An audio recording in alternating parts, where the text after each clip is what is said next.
बिस्मिल्लाहिर्रहमानिर्रहीम। व्यूअर्स, कैसे हैं आप लोग? ईद गुज़र गई है और अब गर्मियों के दिन आ गए हैं। तो आज मैंने बनाया है लौकी का बहुत ही मज़ेदार सालन, जो कि आपको मटन और गोश्त को भूल जाने पर मजबूर कर देगा। तो व्यूअर्स, ये बहुत आसान सी रेसिपी है, शुरू से लेकर आखिर तक फॉलो करें। तो जी, यहाँ मैंने पतीली के अंदर डाला है घी, जिसके मैंने 3 टेबल स्पून्स लिए हैं। आप चाहें तो आप ऑयल भी यूज़ कर सकते हैं। तो जी, यहाँ देखिए, मैंने 2 अदद छोटी प्याज़ें काटी हैं, बिल्कुल चॉप की हैं, जैसे हम ऑमलेट में प्याज डालते हैं। इस तरह से मैंने प्याज को काट के पतीली में डाल दिया है ऑयल के साथ, और हल्की आंच पे व्यूअर्स आपको प्याज को फ्राई करना है। और ये देखें, अब प्याज को फ्राई करते वक्त आपने डाल देना है 1 टेबल स्पून भर के ज़ीरे का। ये बहुत ही ज़बरदस्त सा इंग्रेडिएंट है, जो कि बहुत मज़े का बना देता है लौकी के सालन को या लौकी की भुजिया को। अक्सर हम ज़ीरे वाली लौकी खाते हैं, आपने घर में खाई होंगी अपनी अम्मी वग़ैरह के हाथ की। तो जी, यहाँ मैं अब ढक दूँगी हल्की आंच करके प्याज को, और यहाँ अब मैं जो है सब्ज़ी आपको बताऊँगी कि किस तरह से काटनी है। तो जी, यहाँ मैंने एक लौकी लिया, देखें, और टमाटर भी मैंने आपको दिखा दिया है कि कितना बड़ा मैंने टमाटर लिया है लौकी के सालन के लिए। तो अब यहाँ मैंने कटोरी के अंदर 1 टेबल स्पून भर के अदरक लहसुन का ले लिया है। मैं मसाला बनाने जा रही हूँ शोरबे का। और यहाँ मैंने लिया है हाफ़ टी स्पून नमक, और 1 टेबल स्पून मैंने लिया है पिसा हुआ धनिया, और 1 टीस्पून मैंने ली है लाल मिर्च। और नमक और लाल मिर्च आप हस्बे ज़ायक़ा, हस्बे ज़रूरत भी ले सकते हैं। हल्दी मैंने नहीं डाली, इससे टेस्ट चेंज हो जाता है सब्ज़ी का।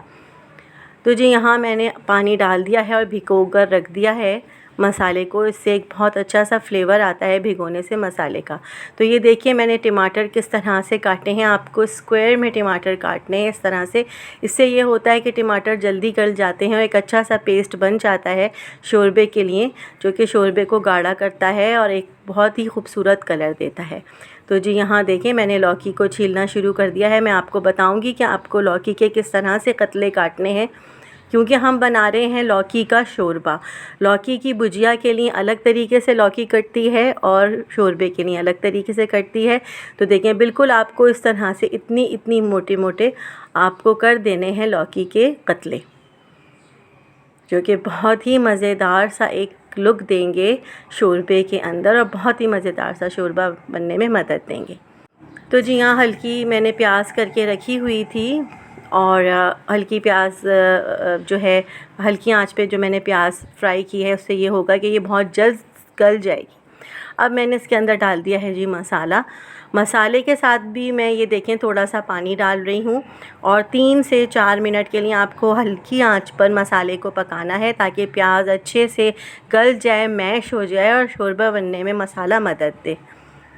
और ये देखें, इस तरह से हो जानी चाहिए प्याज, और मैं लकड़ी के चमचे की मदद से खूब अच्छी तरह से भून रही हूँ, और प्याज को साथ साथ मैश भी कर रही हूँ, ताकि खूब अच्छे से मसाला घुल मिल जाए, पक जाए। तो देखें, इस तरह से आपको कर लेना है। ज़रूरी ये होता है व्यूअर्स, शोरबा बनाने के लिए प्याज गली हुई होनी चाहिए। और अब आप देख रहे होंगे कि टमाटर मैंने इस स्टेज पे डाले हैं, क्योंकि टमाटर जो हैं मैं प्याज के साथ इसलिए मसाले के साथ नहीं डाले, क्योंकि प्याज अकड़ जाती है टमाटर की खटाई से या दही की खटाई से। इसलिए जब प्याज गल जाए फिर दही या टमाटर आप हमेशा ऐड करें शोरबा बनाने के लिए मसाले के अंदर। तो व्यूअर्स, ये एक बहुत ही मुफीद जो टिप्स हैं मैं आपको शेयर करती रहती हूँ अपनी रेसिपीज़ में। और ये देखें, बिल्कुल देखें गल गया है मसाला। मैंने टमाटरों को भी बिल्कुल हल्की आंच करके ढक के पकाया था, और अब वक्त आ गया है कि हम लौकी डाल दें, क्योंकि हमारा मसाला बिल्कुल परफेक्ट तरीके से भुन चुका है। अब आपको 3 से 4 मिनट के लिए लौकी को भी भूनना है मसाले के साथ खूब, इस तरह से कि ऑयल सेपरेट हो जाए। तो व्यूअर्स, ये देखें, तेज़ आंच पे आपने लौकी को भूनना है, आँच हल्की नहीं करनी, वरना लौकी पानी छोड़ देगी। तो ये देखें, बिल्कुल इस तरह से कंसिस्टेंसी होनी चाहिए, और ये देखें ऑयल भी सेपरेट हो गया है। तो व्यूअर्स, बहुत ही मज़ेदार सी खुशबू आ रही है, पूरा घर महक रहा है।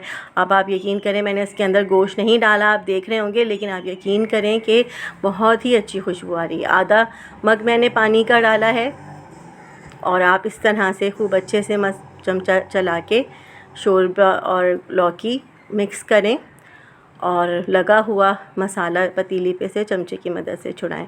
आधा मग और डाल दिया, यानी 1 मग मैंने बस पानी का डाला है, क्योंकि लौकी भी अपना पानी छोड़ेगी। जब खूब अच्छे से उबाल आ जाए, अच्छा सा जोश आ जाए, इस तरह से बिल्कुल खद पकने लगे लौकी ऐसे, तो फिर आप इसको ढक के रख दें और 10 मिनट तक के लिए पकाएं। तो ये देखें क्या ज़बरदस्त सी लौकी भी गल गई है, कतला भी बिल्कुल सलामत है और क्या खूबसूरत सा रोगन आया है, क्या मज़ेदार सी लौकी सामने आई है। अब आप इसके ऊपर डालें हरा धनिया। तो व्यूअर्स ये देखें क्या मज़ेदार सा सालन रेडी है गोश्त के बग़ैर। अब आप इसको चाहें तो उबले हुए चावलों के साथ खाएं या आप रोटी के साथ खाएं। ज़बरदस्त सा आपका लंच रेडी है, जो कि गर्मियों की दोपहर में आपको बहुत ही मज़ा देगा, ये लौकी का सालन। तो व्यूअर्स मुझे कमेंट्स में ज़रूर बताइएगा कि आपकी ये रेसिपी कैसी बनी, और जो भी आपको क्वेश्चन पूछना हो प्लीज़ ज़रूर आप पूछिए। और मुझे मेरे चैनल को सब्सक्राइब करना बिल्कुल ना भूलें, लाइक करें, बेल आइकॉन को ज़रूर प्रेस कर दें ताकि मेरी हर आने वाली डिश आप तक पहुंच सके। अल्लाह हाफ़िज़।